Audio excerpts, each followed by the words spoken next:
Milí poslucháči, vitajte pri počúvaní ďalšieho podcastu zo série SPOZNAJ SVOJHO UČITEľA. Ja som Tomáš Sálus a dnes v štúdiu vítam pána učiteľa Davida Sloana. Vítajte, pán učiteľ. Mal by som povedať, že som potešený, ale evidentne je to skúsenosť trošku vyvádzajúca z miery bez rážky. Pán učiteľ, mám na vás 3 otázky v slovenčine a potom prejdeme do angličtiny. Ideme na to? V poriadku. Čo pre vás znamená byť učiteľom? Mám stručnú odpoveď. Existujú dve aspekty. Moderný aspekt je učiteľ je umožňovateľ, to znamená, že učiteľ musí učiť zručnosti a tak ďalej. A druhý tradičnejší aspekt je učiteľ je prameň, zdroj vedomostí, kultúry a tak ďalej. Napríklad pán Suchý je dobrý príklad. Čo by ste chceli, aby o vás vedeli vaši kolegovia a žiaci, ale nevedia to? Je to veľmi ťažké odpovedať, ale tuším, že nejaké žiaci myslia, že som veľmi liberálny, progresívny, pretože počas lekcií musíme diskutovať kontroverzné témy a musíme diskutovať z rôznych perspektívou, ale v podstate som relatívne konzervatívny a tradičný týkajúca mravných vecí. Vy ste strávili 3 roky ako učiteľ v Iraku. Ako vás táto skúsenosť ovplyvnila? Prvá vec je to veľmi dobrá príprava, aby som učil chlapcov v septíme, ale v podstate bolo to náročná situácia. Lekcie boli v poriadku, študenti boli veľmi podajní, oni spolupracovali veľmi šikovným spôsobom, veľmi dôstojným spôsobom, ale existovala náročné externé problémy, napríklad problémy s elektrikou, napríklad na konci druhého roku, keď učiteľ mal bakalára, on bol vyhodený, a ak učiteľ mal magistra, vláda snížila mzdu o 41%. A potom dorazil COVID a vláda snížila mzdy všetkých štátnych zamestnancov o další 21%.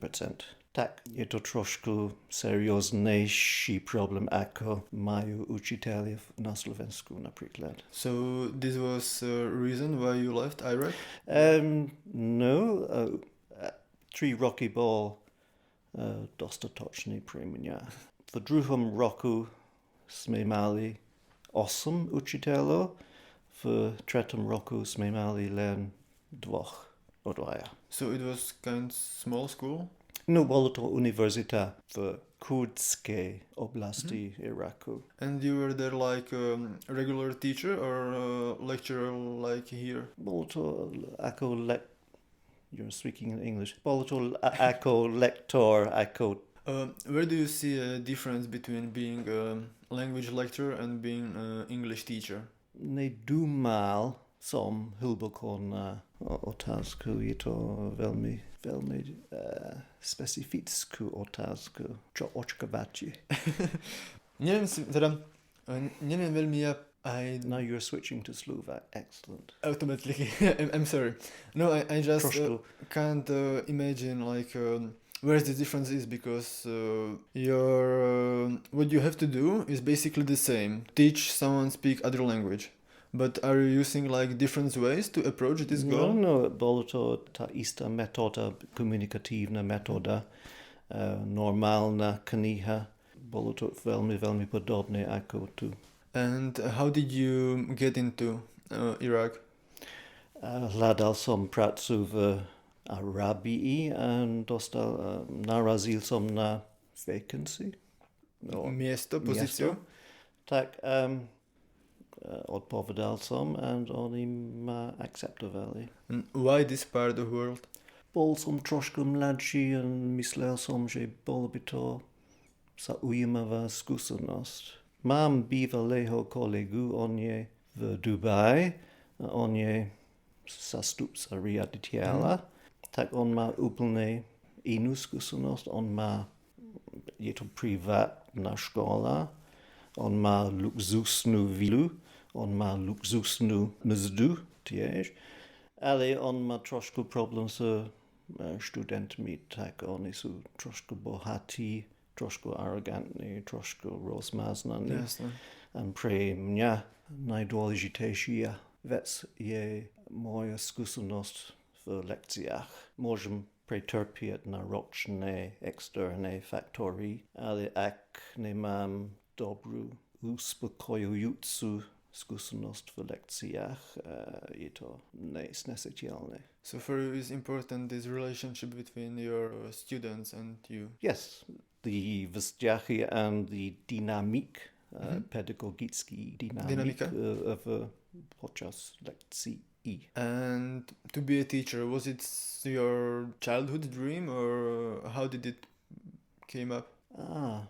Je to spontánna otázka. Ďakujem. Mal som dve sny, túžil som byť. Túžili ste byť učiteľom? Áno, dva veci. Lektor alebo pán času. Pretože máme veľmi známy program v Británii, ale evidentne nie je to možné, tak rozhodol som. Mal som dvoch veľmi dobrých lektorov.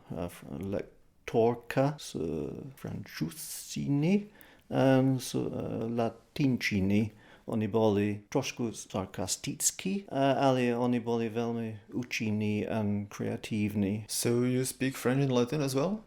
French, yes, but Latin, no. Forgotten, I understand. You are from Ireland, if I'm right? From Belfast? So we're switching to English now. Excellent, yes. Well, from Northern Ireland, yes. From Northern Ireland. So I'm both British and Irish. So how would you describe a difference between like living or just being in Ireland, Iraq and Slovakia? Maybe if you I take think it... it's difficult to compare Ireland to Iraq because it's completely different. But there is some connection between certain characteristics of people in Northern Ireland and in Slovakia. You have the Catholic Irish people who are extroverted, spontaneous, communicative, etc. And then you have this smaller Protestant minority section who are less communicative, more reserved. And I think there is some connection between those characteristics and those of Slovak people, certainly when you meet them for the first time. They are very guarded, obezretní. Yeah.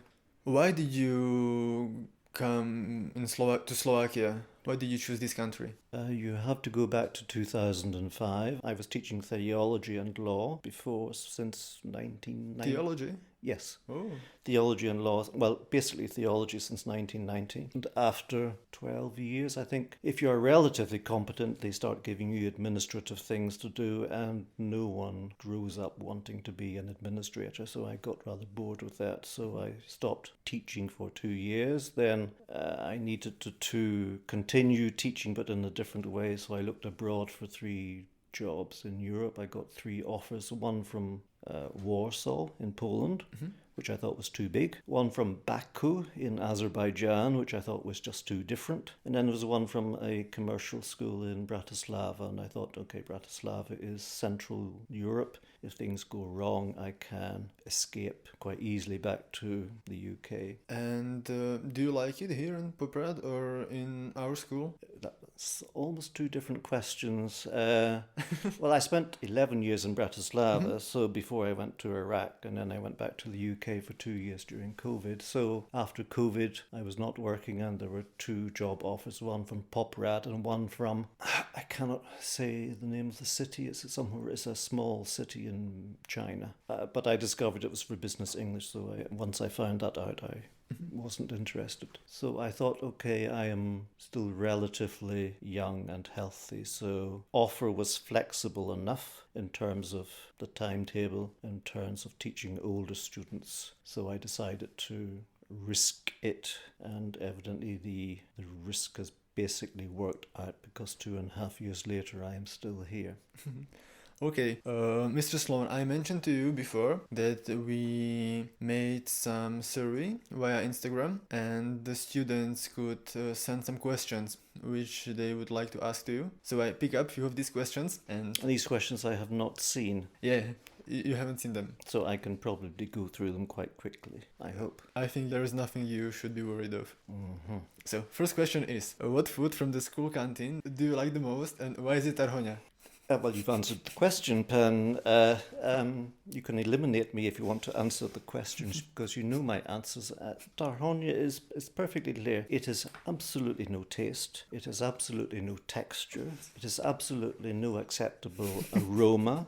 If you give people a choice, if you ask them, do you want to have rice, pasta, potatoes, boiled potatoes, roast potatoes, or tarhonia, how many people are going to put tarhonia first? Absolutely no one, or someone who has lost their sense of taste, less sense of smell. And when I say taste, I mean goed and focus. Both of those apply in this case. And I think that is what we call an ambush, Mr. Salushko. I think you're pushing on my sensitive buttons. And what do you think about Slovak food in general? It is fine. Some of it, I'm not a fan of bryndzové halušky for one or two reasons. It's pretty normal. It's not like Arabic food or Eastern food. I would like there to be at least one Indian restaurant in Poprad because I use the Vietnamese restaurants quite a lot because they're quite good quality. And there's not even one Indian restaurant in Poprad? As far as I know, but maybe you're... I don't know, but I thought that there is somewhere. Well, hard to say now. Okay. Well, there is one in Košice in our park, but they don't give you a choice. You have to accept the menu, one or two, so it's not exactly... Yeah. What is your favorite Slovak word? Cupotať. Cupotať? Yes. Okay.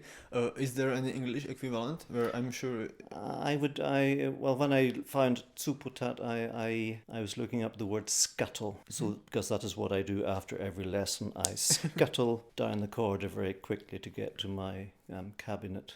But of course, I think other students know perfectly well that I use the words napina, vahodina, uchvatna, hodina, sturhujutsu as a kind of sarcastic if they are yawning like your... colleagues are doing now, and so this is evidently a napina vi rozhovor, really. Okay, we will edit this part. Yes. And well, you're from Ireland. You've been to Iraq. And how do you like Slovak customs and traditions, for example, Easter or Christmas? I have no real connection with that kind of Slovak. You mean like beating and drenching people in water and eating exactly this disgusting fish, which is 90% bones and 10%. You don't like apor? Who does? I ask every student, and they say we eat it as a custom because grandmother likes it. Okay. But some posher students eat salmon and tuna, whatever, but carp. Okay, so basically you... But I'm not judging. Yeah, of course.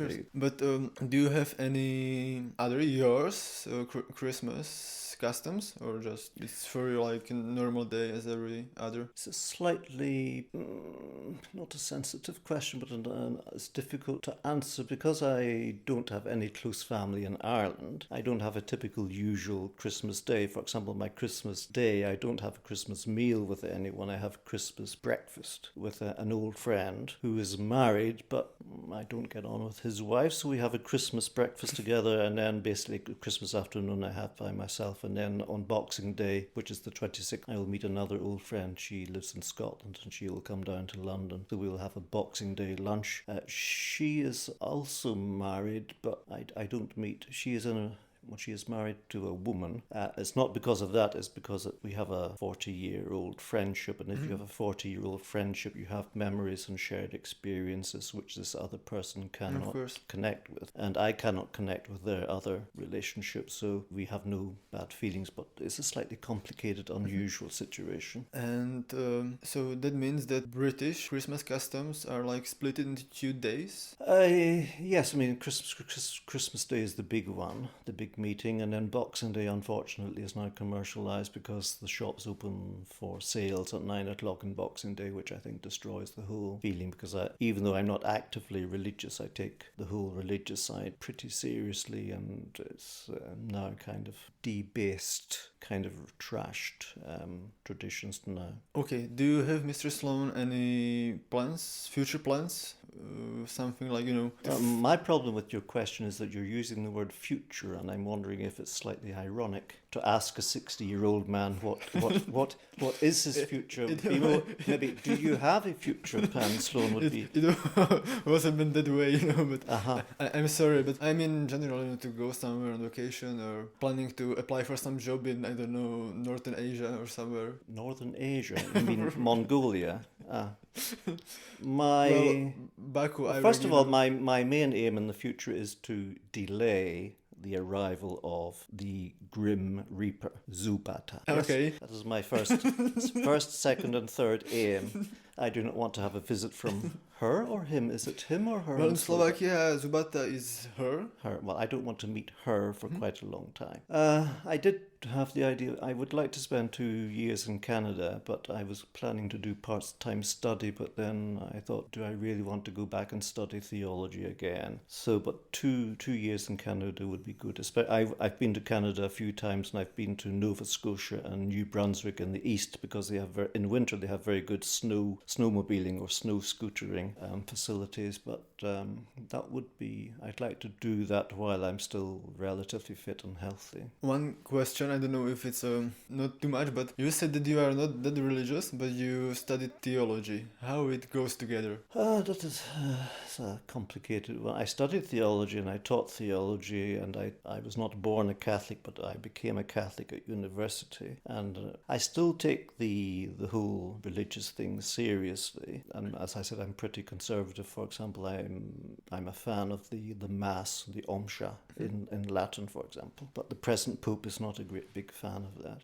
I don't practice. I'm not an active believer, and I'm not too sure about what the ultimate question is there life after death? And that is I'm not so sure about that. I was discussing that with one of your colleagues, and I think there was a American professor of cosmology or astronomy. He said that basically we end up as cosmic stardust, which sounds slightly poetic, but is basically a lifeless, empty, impersonal form. But everybody wants after life to think that there will be some kind of personal identity continuing. But I think if you don't have that, it's a pressing prospect. Yeah. But you can edit this out because it's too long. But it's interesting, There was a book written in 1988. I can't remember the author. It was a professor of mathematics, and he wrote a book called The Physics of Immortality, or The Physics of Immortal Life. And bear in mind, it was 1988. He predicted that in the future, computers would become so powerful that somehow they could upload all past experience. And he didn't use the word matrix, but it's almost like if we are not living in the matrix now, which some people think we are, there could be some kind of matrix invented in the future, and all past memories, experiences could be uploaded into that kind of form. So like computer will be able to relive me again, or how? It's almost like, well, not relive. It's almost like a kind of, to use a technical, resurrection. Okay. Well, evidently Jesus has already been resurrected, but there is one verse in St. Matthew's Gospel where it says, before he comes back again, all the dead will be resurrected, all the dead will come back to life again, everyone. So you know how the Bible is written in terms of imagery and metaphors and myths and so on. So whether this kind of resurrection of the dead could be this kind of uploading into a matrix, you never know. It's unimaginable now, but then the internet, Bitcoin, blockchain technology was unimaginable 60 years ago. So, do you used to open these topics on your lessons as well? No, that would be selfish of me to talk about theology. Well, maybe you will end up with some interesting opinions from students. Who knows? Who knows? Okay, Mr. Sloan, I'm really thankful that you came here and did this interview, and it was a pleasure to have you here. Too kind.